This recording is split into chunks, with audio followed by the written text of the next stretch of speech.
Pre learner में आपका स्वागत है। आज हम सुनेंगे शिवानी की कहानी सौत।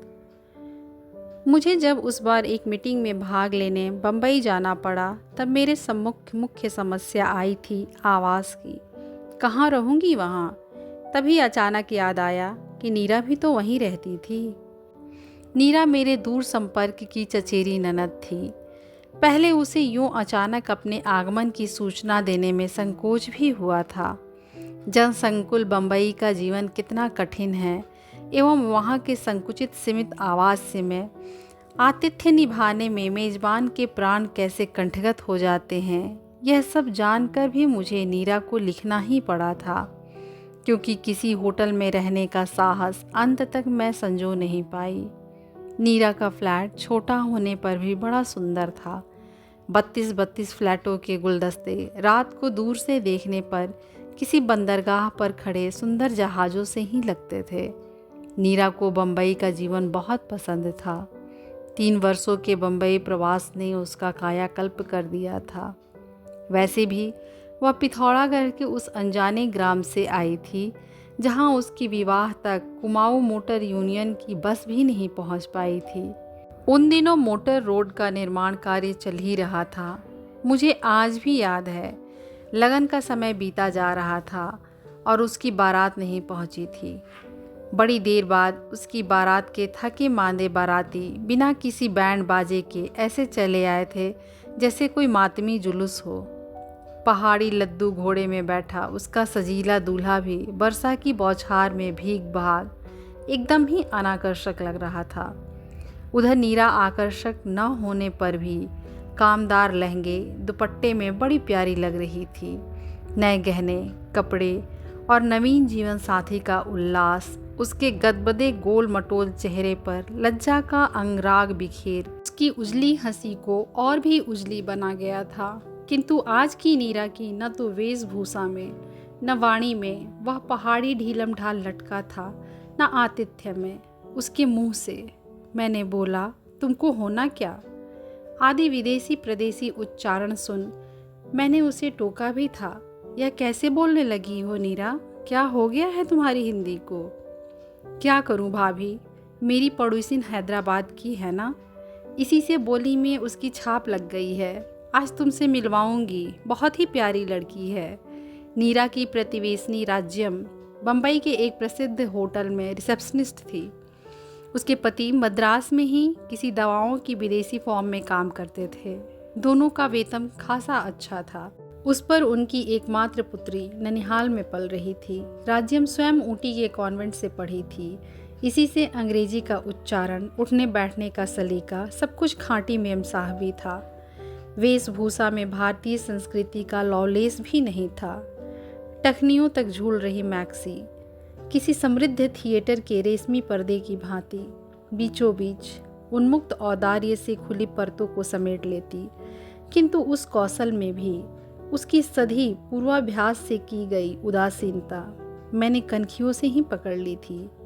गुलाबी रेशम की खुली भांज के बीच रह रहकर उसकी गुलाबी रेशमी जंघा की क्षणिक छटा बिजली सी कौंध जाती, किंतु उसके चेहरे पर वही स्वाभाविक सौम्य स्मित खेलता रहता जैसा उन सर्कस सुंदरियों के चेहरे पर रहता है जो बालिस्त भर की रेशमी कोपिन पहने टैपिज के झूलों पर ऐसी ही उदासीनता से सर्र से निकल जाती हैं। उसकी मैक्सी का गला भी इसी औदार्य से खुला किसी उत्तुंग पर्वत श्रेणी पर फिसल रहे पहाड़ी झरने के वेग से ही झरझराता नीचे उतर गया था। पतली ग्रीवा में थी स्वर्ण मंडित रुद्राक्ष की माला, गेरुए रंग की 60 सिल्क की मैक्सी और कंठ की रुद्राक्ष कंठी से मेल खाता ही उसका केस विन्यास भी था। संसार त्यागी अवधुत के से उस जटा जूट में भी एक रुद्राक्ष की माला लपेटी गई थी। हाथ में वैसा ही मेल खाता रुद्राक्ष का कंकड़ था। बाद में नीरा ने बताया था कि वह जूड़े की लेटेस्ट स्टाइल है। भारी दावा हेयर स्टाइल है भाभी। उसने बड़े गर्व से अपनी श्रृंगार पटु सहेली की उपस्थिति में ही फिर उसका प्रशस्ति पत्र पढ़ दिया था। पर हम तुम पर थोड़ी ही ना अच्छी लग सकती है। यह तो राज्यम ही है कि कैसी ही बनकर क्यों न निकल पड़े, लोग मुड़ मुड़ कर देखते रहते हैं। बात ठीक ही कही थी नीरा ने। लड़की वास्तव में व्यक्तित्व संपन्ना थी, कुर्गी थी, इसी से रंग था एकदम चिट्ठा सुर्ख। उस पर कुछ ब्लेस ऑन की महिमा थी, कुछ प्लग कार्ड लिपस्टिक की। उसे देखकर मुझे वाजिद अली शाह की जोगिया बेगम सिकंदर महल का स्मरण हो आया। वह होगी कोई 23-24 के लगभग, किंतु व्यवहार अल्हड़ सोडसी का था। होटल की रिसेप्शनिस्ट थी, इसी से छल्लेदार बातें बनाने में पारंगत थी। मेरा परिचय पाते ही वह मेरे पास अपना मोढ़ा खिसका लाई। So you are a writer, how very very interesting. क्या लिखती हैं आप, उपन्यास, कहानी या नाटक? जी मैं तो आया कह दूँ, तुम्हें देखकर तो अभी एक नाटक ही लिखने का मन कर रहा है। पर तब क्या जानती थी कि एक दिन उसे ही नायिका बनाकर लेखनी स्वयं ही मुखरा बन उठेगी। रात का खाना राज्यम नित्य नीरा के साथ ही खाती थी। मैं नीरा का व्यवहार, फुर्ती और पाक कौशल देखकर मुग्ध हो गई थी। एक बालिस्त के अपने उस गुफा से संकरे चौके में उसने इतनी चीज़ें कब बना दी और कैसे? न उसके पास कोई नौकर था न मेहरी। फिर भी मैं जितनी देर मीटिंग में रही उसने ना जाने क्या क्या बना लिया था। पूड़ी, कचौड़ी, 3 तरह की सूखी रस्सेदार सब्जियां, ठेठ पहाड़ी रायता और मीठी चटनी। बम्बई में भी उसने उत्तराखंड के स्वादिष्ट पकवानों की महिमा को पूर्ण रूप से साकार कर दिया। तो मैं अवाक रह गई। कुमाऊं के पकवान देखने में जितने ही आडंबरहीन और अनाकर्षक होते हैं, खाने में उतने ही सुस्वादु और मौलिक। उन सरल पकवानों की भूमिका कितनी दुरूह होती है, यह मैं जानती थी। अरे ऐसे कुरकुरे सिंगल तो पहाड़ की बड़ी बूढ़ियाँ भी नहीं बना पाती होंगी। और यह करड़ी ककड़ी कहाँ मिल गई तुझे? पहाड़ी कड़री ककड़ी के पीले गंडे से कलेवर को मैंने ठीक ही पहचाना था। बाबूजी अल्मोड़े से लाए थे। ठीक उसी दिन मुझे तुम्हारा तार मिला तो मैंने उठाकर फ्रिज में रख दी। सोचा तुम आओगी तो ठेठ पहाड़ी दावत करूँगी। ये रायता राज्यम को भी बहुत पसंद है। क्यों है ना राज्यम? पर उसकी भोजन प्रिया प्रतिवेशनी को उत्तर देने का अवकाश ही कहाँ था। रायते का डोंगा लगभग साफ कर वह अब किसी क्षुधा कातर भिक्षु की भांति कचौड़ियों के अंबार पर टूटी। मुझे अपनी लोलुपता को रंगे हाथों पकड़ लिया गया देख वह बड़ी ही मोहक हंसी से घायल कर कहने लगी, क्या गजब का खाना बनाती हो नीरा, इसी से आज इतना खा रही हूँ। अपने होटल का खाना तो एकदम चरी भूसा है इसके सामने। पर मैंने प्रायः ही देखा है कि डाइटिंग के चक्कर में बंधी ये छरहरी आधुनिकाएं दावतों में स्वेच्छा से ही जिह्वा पर लगे संयम अंकुश को दूर पटक भूखे कंगलों की भांति खाने पर टूट पड़ती हैं। क्यों तुम्हारे सुख्यात होटलों में तो सुना चित्र जगत के सितारों का नित्य मेला ही जुटा रहता है और वहाँ उनके नाम कई कमरे स्थायी रूप से आरक्षित रहते हैं। मेरा स्वर शायद कुछ अधिक व्यंग्यात्मक हो उठा था। अजी उनकी बात छोड़िए। वह अब 2 कचौड़ियों को रोल कर आलू दम के एक भीम आलू से पेट फूला बड़ी नजाकत से कुतरती कहने लगी, वे क्या वहाँ खाना खाने आते हैं? फिर वह कुटिल रहस्यमयी कनखियों से मेरे नंदोई को देखकर मुस्कुराई। वह मुझे अच्छा नहीं लगा। अपने कहानी उपन्यासों में ऐसी असंख्य प्रेमासिक कुटिल कनखियों का वर्णन करते करते अब किसी भी स्वयं दूती नारी के अंतर्मन के छाया चित्र को मैं न चाहने पर भी किसी एक्सरे प्लेट में उभरे भग्न अस्थि कोटर सा स्पष्ट देख लेती हूँ। उस दिन दावत लगभग 3 घंटे चली थी। इस बीच उस चपला सुंदरी प्रतिवेशनी की उपस्थिति ने मुझे अपनी सरल नर्त के अदृष्ट के प्रति आशंकित ही किया था। खाने के बाद अचानक याद आया कि मीठी खीर के पश्चात वह अत्यंत अनिवार्य भारतीय मुख शुद्धि का प्रबंध करना भूल गई थी। हाय राम, मैं तो भूल ही गई थी कि आप पान खाती हैं। वैसे तो चौपाटी दूर नहीं है, पर अरे क्या पर करता। उसकी मेखला धारिणी कैबरे नर्तकी सी प्रतिवेशनी हंसती उठ गई।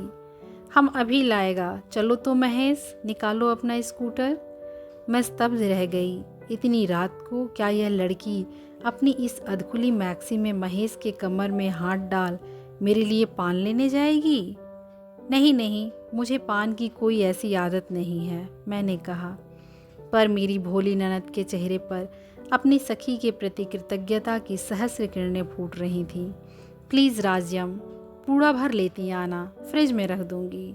और फिर मेरी भयत्रस्त आंखों के सामने वह अपनी सखी के सहचर के कमर में हाथ डाले हवा से निकल गई। बड़ी देर बाद दोनों पान लेकर लौटे तो मैंने कठोर दृष्टि से महेश को घूरा। उसे मैं क्या आज से जानती थी? फटे कोट की बाह से नाक पोंछता महेश प्रायः ही तो हमारे यहाँ कभी पिता के लिए शिव पुराण मांगने आता और कभी विष्णु पुराण। उसके पिता गोविंद बल्लभ पांडे हमारे कुल पुरोहित थे और मेरा ही नहीं, मेरे सब भाई बहनों का षष्ठी पूजन उन्होंने किया था।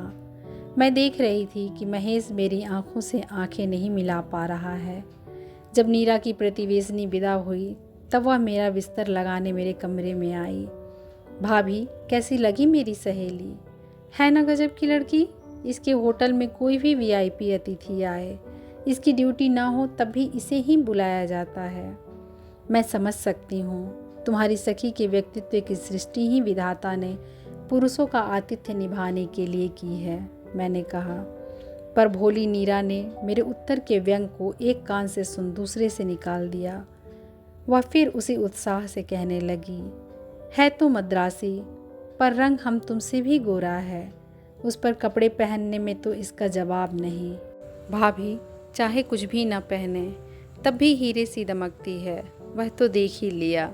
मेरा रूखा स्वर फिर उस चिकने घड़े पर तेल सा ढरक गया।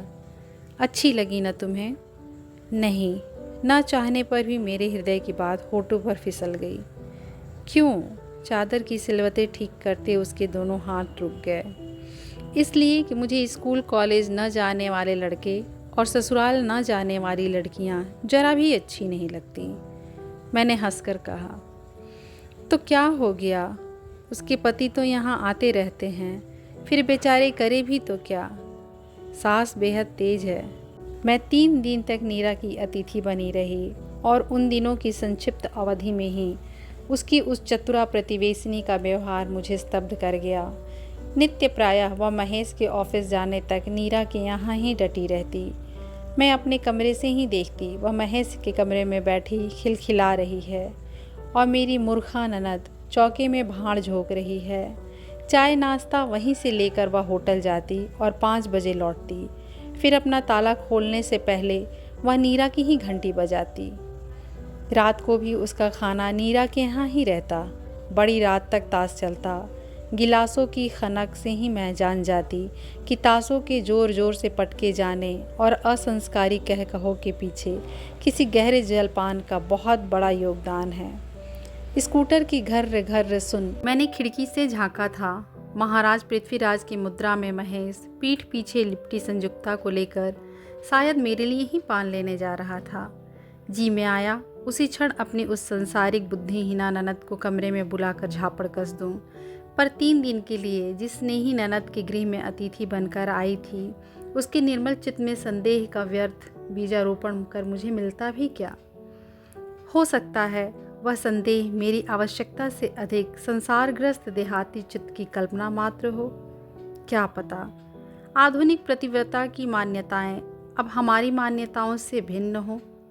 वह पति को ऐसी स्वतंत्रता स्वेच्छा से ही दे देती हों। फिर भी चलते चलते मैंने उसे सावधान कर ही दिया था। देखो नीरा, तुम बहुत भोली हो। फ्लैट का जीवन निश्चय ही कुछ अंशों में मनुष्य के जीवन को अनुभवों से समृद्ध करता है, किंतु इसके लिए तुम फ्लैट वासियों को अपनी एक बहुमूल्य धरोहर खोनी भी पड़ती है। वह है तुम लोगों की प्राइवेसी। किसी भी परिवार के सुख के लिए इस प्राइवेसी का अक्षुण्ण रहना अनिवार्य होता है। यह तो तुम्हारी एक छींक, खांसी या डकार तक पर तुम्हारा अधिकार नहीं रहता। उसी क्षण वह दूसरे परिवार की छींक खांसी बन जाती है। तुम्हारी सखी से तुम्हारी मैत्री देखकर बड़ा आनंद आया, किंतु एक अंग्रेजी की कहावत सुनी है, अंतरंगता घृणा की जननी होती है। इसे मत भूलना नीरा। हाय भाभी, तुम्हें क्या लगता है मैं किसी से लड़ूंगी? मैं जब रात की गाड़ी से चलने लगी तब नीरा की प्रतिवेशिनी फिर मेरे लिए स्कूटर भगाती पान ले आई थी। मैंने पूड़ा बटुए में डाल लिया और जैसे ही स्टेशन पीछे छूटा मैंने बंधा पूड़ा खिड़की से बाहर फेंक दिया। फिर 1 वर्ष तक मुझे नीरा की कोई खबर नहीं मिली। पिछली बार एक शादी में पहाड़ गई तब उसकी माँ मिल गई। कभी उनकी गाय घोड़ी बनना के बिना कोई भी विवाह उत्सव संपन्न नहीं होता था। उस दिन एक निर्जन कोने में ऐसे बैठी थीं कि पहले मैं उन्हें देख भी नहीं पाई। नन्हे से घूंघट की यवनिका में उनका उतरा कुम्हलाया चेहरा देख मैं स्तब्ध रह गई। क्या हो गया था मेरी इस आनंदी सास को? अभी 2 वर्ष पूर्व नीरा के भाई की शादी में उन्होंने मेरे ससुर के सूट बूट में लैस हो कभी गोरे साहब और कभी पहाड़ की सरल ब्राह्मणी का अपूर्व अभिनय कर हमें हंसा हंसा कर मार दिया था। किसी अनुभवी वेट्रोविवलिस्ट की गुड़िया की भांति वह कभी मोटी मर्दानी आवाज़ में गोरे साहब का प्रणय निवेदन करती, फिर तत्काल कंठ का पैतरा बदल जनानी कांपती आवाज़ में थरथरा कर गाती, हाथ जोड़ू गोरा जी मैं तो बीबी वामनी।